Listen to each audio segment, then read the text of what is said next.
친한 사이라도 함부로 집을 보여주지 마라.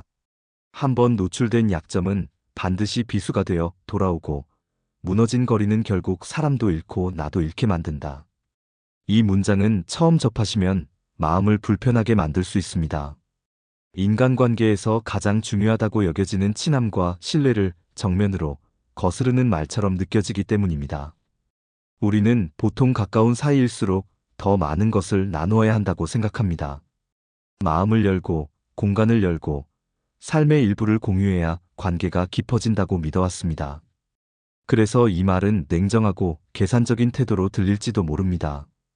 그러나 이 말의 핵심은 차가움에 있지 않습니다. 오히려 인간관계를 지나치게 낭만적으로 바라보는 시선에 대한 경고에 가깝습니다.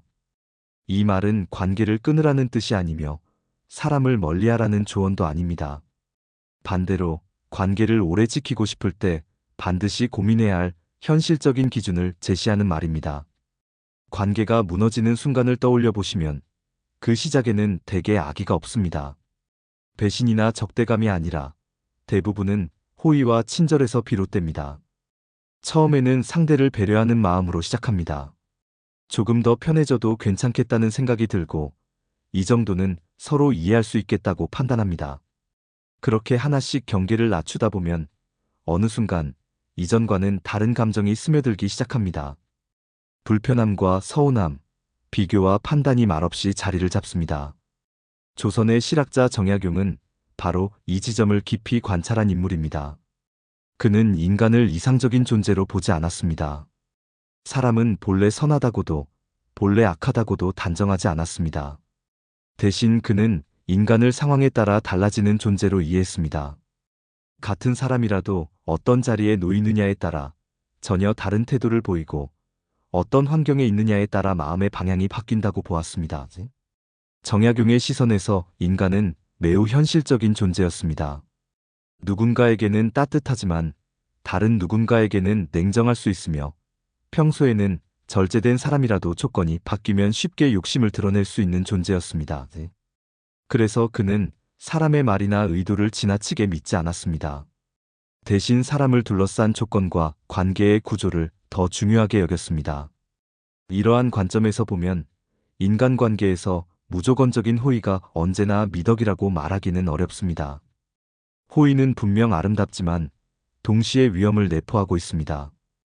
호의에는 경계를 허무는 힘이 있기 때문입니다.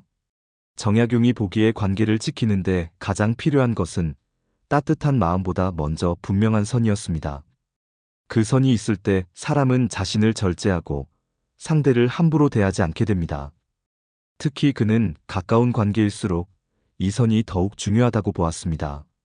멀리 있는 사람에게는 자연스럽게 예의를 지키지만 가까운 사람에게는 그 예의가 쉽게 무너집니다. 친하다는 이유로 말이 거칠어지고 행동이 가벼워집니다. 이때 사람은 스스로를 합리화합니다. 우리는 그런 사이니까 이 정도는 괜찮지 않습니까? 라는 말로 자신의 태도를 정당화합니다. 그러나 바로 그 순간 관계를 지탱하던 균형은 서서히 흔들리기 시작합니다. 이 말이 차가운 경고로 들리는 이유는 우리가 관계를 감정 중심으로만 바라보아 왔기 때문입니다. 우리는 친하면 괜찮을 것이라 믿고 오래 알고 지냈으니 넘어갈 수 있을 것이라 생각합니다. 그러나 정약용의 시선에서 보면 친함은 오히려 더 많은 위험을 품고 있습니다. 친해질수록 경계는 느슨해지고 그 경계가 사라진 자리에서 사람의 본심은 가장 솔직하게 드러납니다. 따라서 이 말은 차갑지만 필요합니다. 관계를 무너뜨리는 가장 위험한 순간은 다툼이 아니라 지나친 편안함입니다. 관계를 망가뜨리는 것은 적대가 아니라 방심입니다. 이 경고는 사람을 의심하라는 말이 아니라 인간이라는 존재를 정확히 이해하라는 요청에 가깝습니다. 관계를 오래 지키고 싶으시다면 모든 것을 열어보여야 한다는 생각부터 내려놓으셔야 합니다. 가까워질수록 더 많은 것을 공유해야 한다는 믿음이 항상 옳은 것은 아닙니다.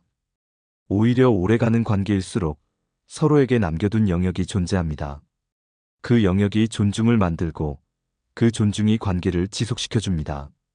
친한 친구라도 집에 초대하지 마십시오. 이 말은 관계를 닫으라는 뜻이 아니라 관계를 보호하라는 말입니다. 차갑게 들릴 수 있지만 그 속에는 인간관계를 누구보다 깊이 이해한 사람의 현실적인 지혜가 담겨 있습니다. 정약용은 사람을 멀리하라고 말하지 않았습니다. 그는 인간관계 자체를 부정하지도 않았고 사람과의 교류를 끊으라고 조언하지도 않았습니다. 오히려 그는 사람이 사람과 더불어 살아갈 수밖에 없는 존재임을 잘 알고 있던 인물이었습니다. 다만 그가 분명히 경계했던 것은 관계가 깊어지는 속도와 방식이었습니다. 특히 아무런 기준 없이, 아무런 선도 없이 가까워지는 태도에 대해서는 분명한 우려를 가지고 있었습니다. 정약용이 보기에 문제는 가까움 그 자체가 아니었습니다. 문제는 가까워지는 과정에서 너무 쉽게 경계가 무너진다는 데 있었습니다. 그는 사람의 본심이 시간이 지나서야 드러난다고 보지 않았습니다. 오히려 사람은 친해질수록 자신을 감추지 않게 되고 그 결과 마음속에 있던 생각과 태도가 자연스럽게 표면으로 올라온다고 보았습니다. 처음 관계를 맺을 때 사람들은 조심합니다. 말 한마디에도 신경을 쓰고 행동 하나에도 망설임이 따릅니다.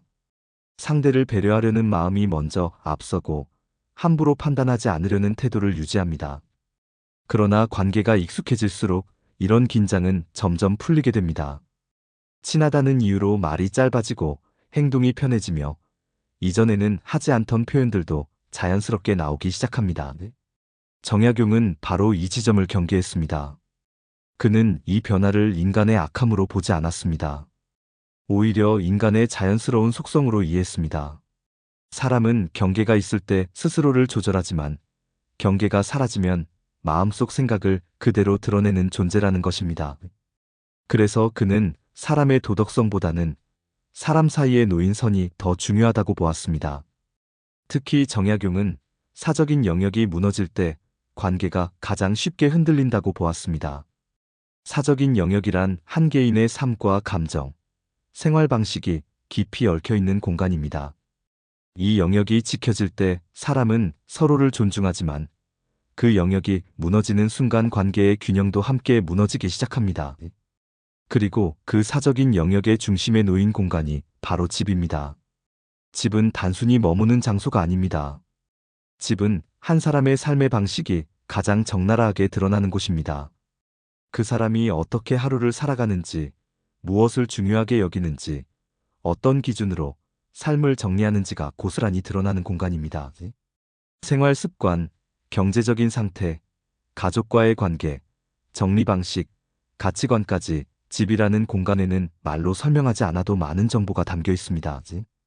누군가의 집에 들어가는 순간 사람은 의도하지 않아도 상대를 보기 시작합니다.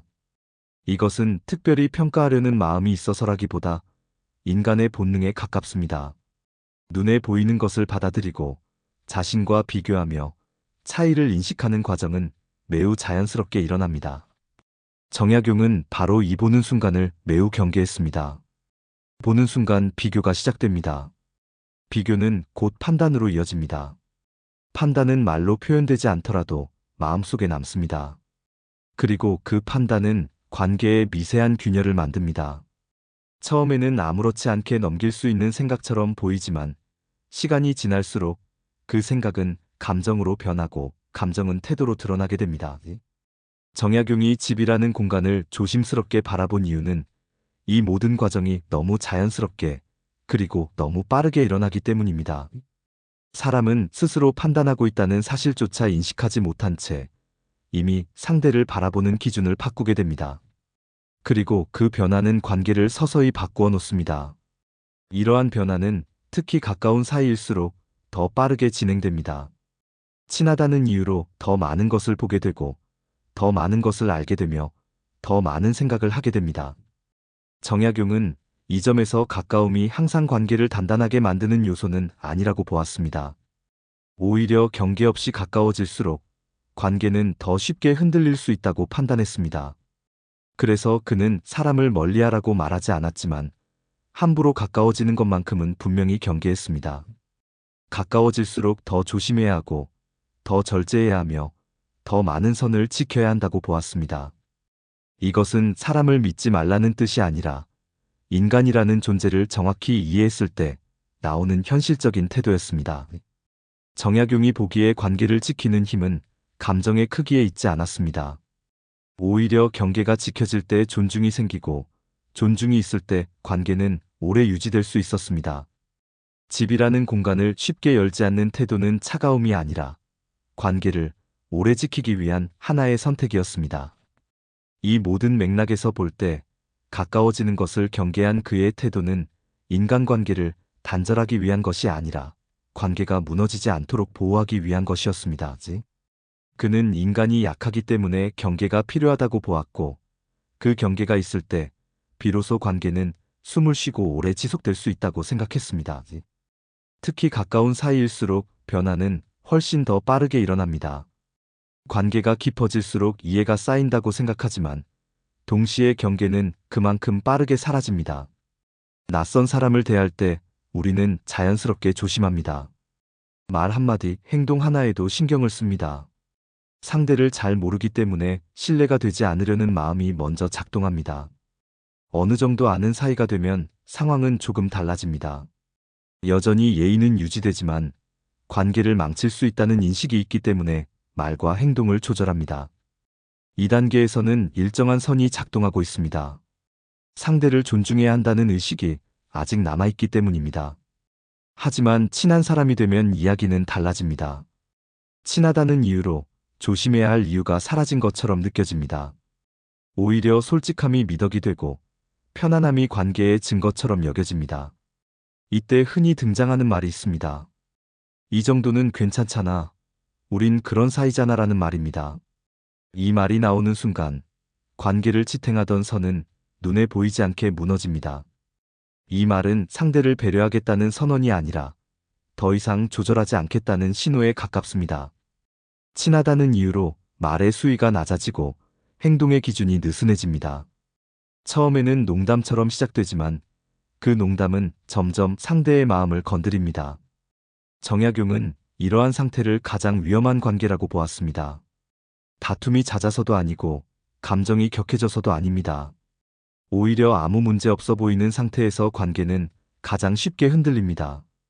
경계가 사라진 자리에 남는 것은 이해가 아니라 방심이기 때문입니다. 이러한 위험은 집에 초대하는 순간 더욱 분명하게 드러납니다. 집에 초대하는 일은 단순한 호의처럼 보이지만 관계의 구조를 근본적으로 바꾸는 계기가 됩니다. 그 순간부터 관계에는 세 가지 변화가 시작됩니다. 첫째, 관찰이 시작됩니다. 집에 들어오는 순간 말로 표현하지 않더라도 마음속에서는 자연스럽게 관찰이 이루어집니다. 이것은 의식적으로 누군가를 평가하려는 행동이라기보다 인간이 환경을 인식하는 방식에 가깝습니다. 새로운 공간에 들어가면 시선은 자연스럽게 움직이고 눈에 들어오는 것들을 받아들이게 됩니다. 집이라는 공간에서는 그 관찰의 대상이 곧 사람이 됩니다. 집의 크기와 구조, 분위기, 가구의 배치, 정리 상태, 생활의 흔적들은 그 사람의 삶을 설명하는 정보로 읽힙니다. 말하지 않아도 드러나는 생활 방식과 가치관이 공간 곳곳에 남아있기 때문입니다. 집에 들어온 사람은 의도하지 않아도 이 정보를 받아들이게 되고 동시에 자신과 상대를 비교하게 됩니다. 나는 저렇게 살지 않는데 저런 방식도 있구나와 같은 생각이 아주 짧은 순간 스쳐 지나갑니다. 이러한 비교는 대부분 악의에서 출발하지 않습니다. 상대를 깎아내리려는 의도도 우월감을 드러내려는 마음도 없는 경우가 많습니다. 오히려 무의식에 가깝습니다. 사람은 자신이 살아온 방식과 눈앞의 풍경을 자연스럽게 대비시키며 세상을 이해하려는 존재이기 때문입니다. 문제는 이 비교가 너무 자연스럽게 일어나고 스스로 그 과정을 인식하지 못한 채 반복된다는 점에 있습니다. 비교가 한 번으로 끝난다면 관계에 큰 영향을 주지 않을 수도 있습니다. 그러나 같은 공간을 여러 번 드나들고 비슷한 장면을 반복해서 보게 되면 상황은 달라집니다. 비교는 점점 익숙해지고 익숙해진 비교는 판단으로 이어집니다. 그 판단은 말로 표현되지 않아도 마음속에 남아 상대를 바라보는 기준이 됩니다. 이때부터 시선은 미묘하게 달라집니다. 이전에는 보이지 않던 부분이 눈에 들어오고 아무렇지 않게 넘겼던 요소들이 의미를 갖기 시작합니다. 정리되지 않은 물건, 생활 습관의 차이, 공간을 사용하는 방식 하나하나가 마음속에서 해석됩니다. 이 해석은 옳고 그름의 문제가 아니라 다름을 받아들이는 태도의 문제로 이어집니다. 판단이 쌓이면 관계의 온도는 조금씩 변합니다. 겉으로는 이전과 같은 대화를 나누고 웃고 있지만 마음속에서는 미묘한 거리감이 생깁니다. 존중은 이전보다 줄어들고 상대를 바라보는 시선에는 설명하기 어려운 차이가 생깁니다. 처음에는 스스로도 그 변화를 자각하지 못합니다. 다만 예전처럼 편하게 느껴지지 않는 순간이 늘어날 뿐입니다. 이 과정에서 중요한 점은 누구도 의도적으로 관계를 망치려 하지 않았다는 사실입니다. 관찰은 자연스러웠고 비교는 무의식적이었으며 판단은 말없이 이루어졌습니다. 그러나 이 모든 과정이 쌓이면서 관계는 서서히 변합니다. 존중이 줄어든 자리에 익숙함이 자리 잡고 익숙함은 다시 거리감으로 이어집니다. 집이라는 공간이 가진 힘은 바로 여기에 있습니다. 집은 사람을 설명하는 정보가 너무 많은 장소이기 때문에 관찰과 비교가 단시간에 그리고 깊이 이루어집니다. 말로 나누는 대화보다 훨씬 많은 것을 보여주고 그만큼 관계에 영향을 미칩니다. 그래서 관찰이 시작되는 순간은 관계의 중요한 분기점이 됩니다. 눈에 보이는 것들이 마음속에 남고 그 마음이 관계의 결을 바꾸기 시작합니다. 이 변화는 소리 없이 진행되지만 한번 시작되면 되돌리기 어렵습니다. 관계의 거리는 이렇게 조용히 그러나 분명하게 만들어집니다. 둘째, 관계의 위상이 바뀝니다.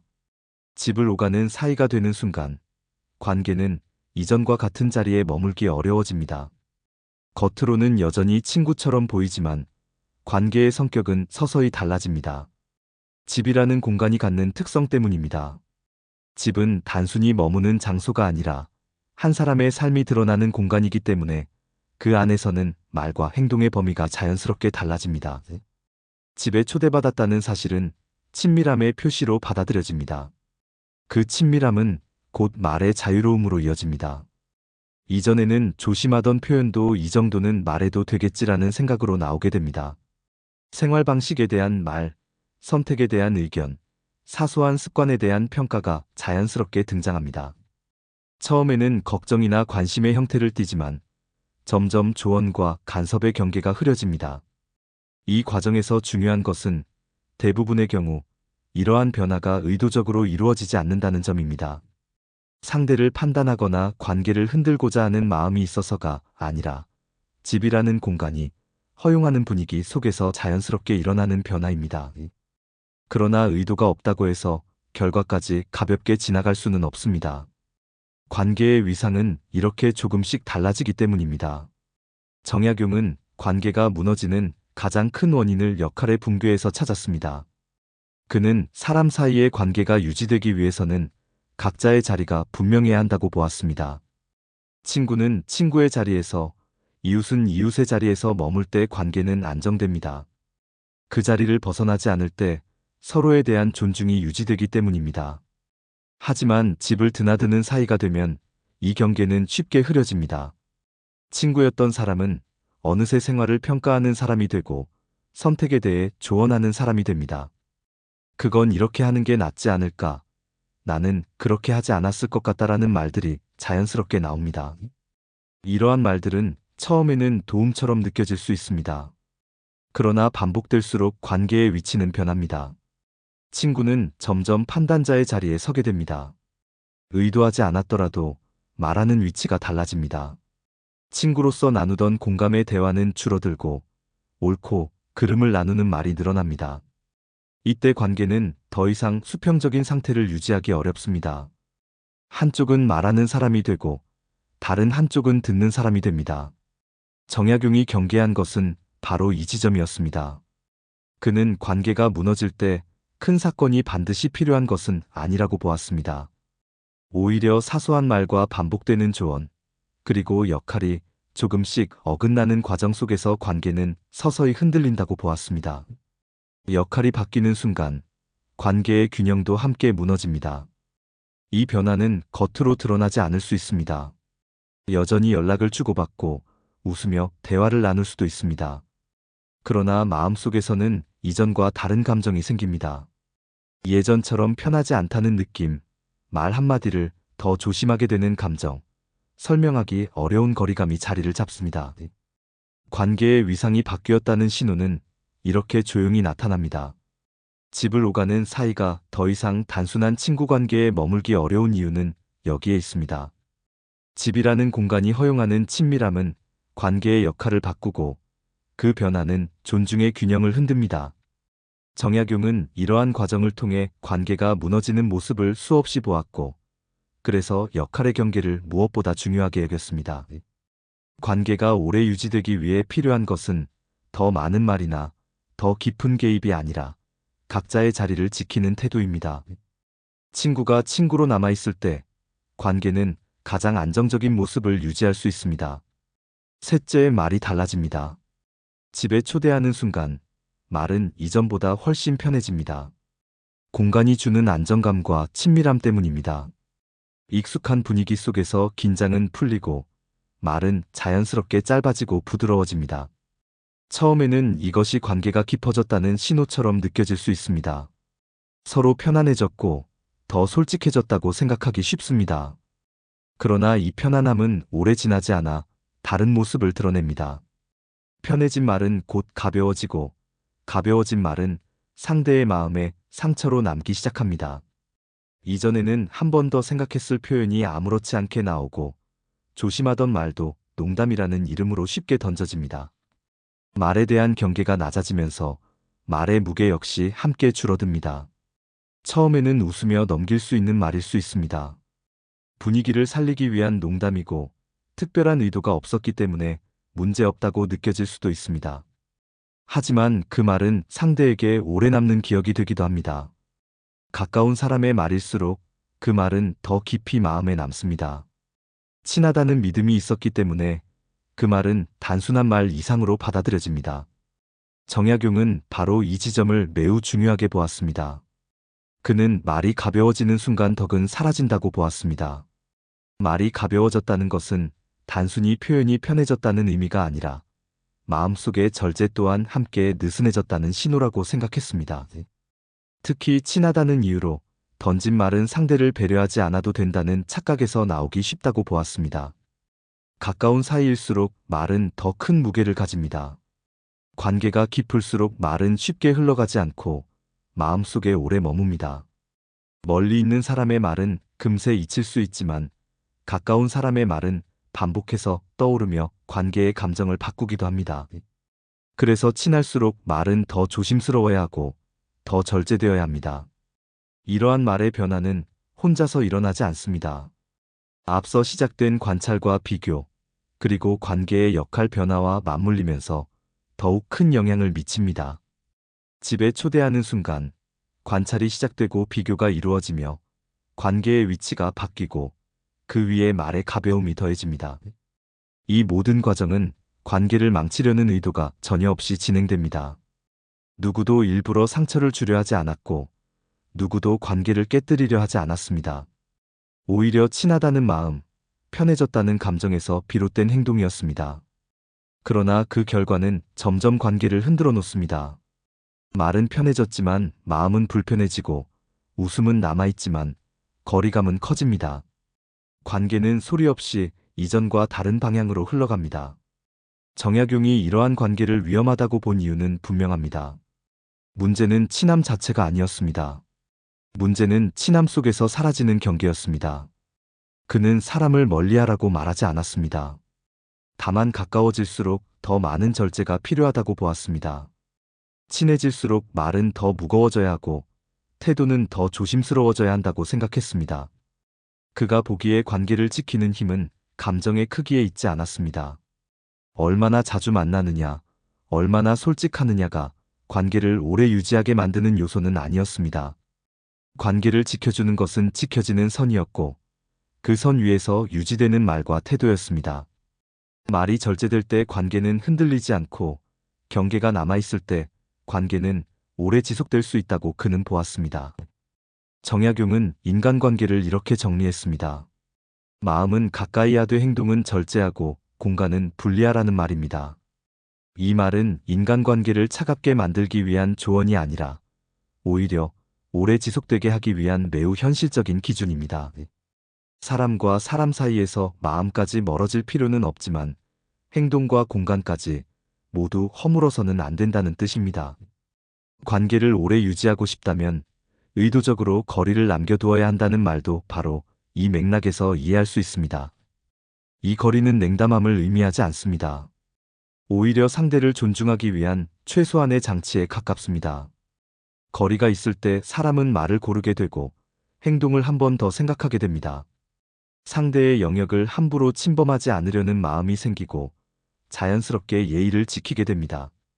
정약용이 말한 거리는 관계를 약하게 만드는 장벽이 아니라 관계를 보호하는 울타리였습니다.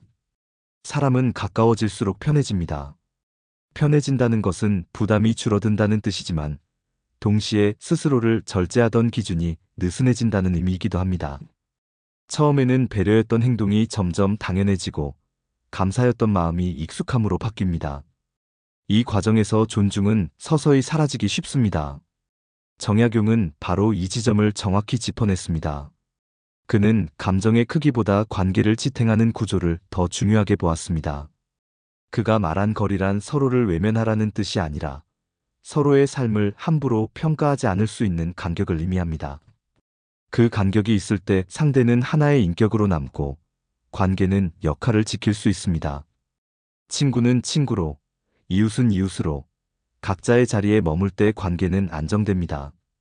정약용이 말한 절제는 희생이 아니라 선택이었고 분리는 단절이 아니라 존중이었습니다. 이 가르침은 노후로 갈수록 더욱 중요해집니다. 젊을 때의 관계는 다소 거칠게 부딪혀도 다시 회복할 수 있습니다. 에너지가 있고 새로운 만남을 만들 여지도 많기 때문입니다. 관계 하나가 깨져도 다른 관계로 채울 수 있는 힘이 있습니다. 그러나 노후의 관계는 다릅니다. 사람을 만나는 에너지는 줄어들고 마음을 회복하는 속도는 느려집니다. 한번 생긴 상처는 쉽게 아물지 않고 오래 남습니다. 노후에는 인간관계 하나하나가 삶의 안정과 직결됩니다. 가까웠던 사람이 멀어졌을 때 느끼는 상실감은 젊을 때보다 훨씬 크게 다가옵니다. 그래서 이 시기의 관계는 더 조심스럽게 다뤄져야 합니다. 정약용이 말년에 사람보다 질서 있는 고독을 택한 이유도 여기에 있습니다. 그는 외로움을 몰라서가 아니라 상처가 남는 관계보다 차분한 거리 속의 평온을 선택했습니다. 관계의 상처는 늙은 마음에 더 깊게 남습니다. 말 한마디, 행동 하나가 오래도록 마음을 괴롭힐 수 있습니다. 그래서 정약용의 가르침은 노후로 갈수록 더욱 현실적인 조언이 됩니다. 마음은 닫지 않되 선은 지키라는 말은 이 시기에 더욱 무게를 가집니다. 그래서 그의 경고는 차갑지만 분명합니다. 친하다고 선을 넘지 말라는 말, 호의로 경계를 무너뜨리지 말라는 말은 관계를 끊으라는 뜻이 아닙니다. 오히려 관계를 오래 붙잡고 싶다면 반드시 새겨야 할 기준입니다. 집은 관계를 시험하는 공간이 아니라는 말 역시 같은 맥락입니다. 사적인 영역을 지키는 것이야말로 관계를 보호하는 가장 확실한 방법이기 때문입니다.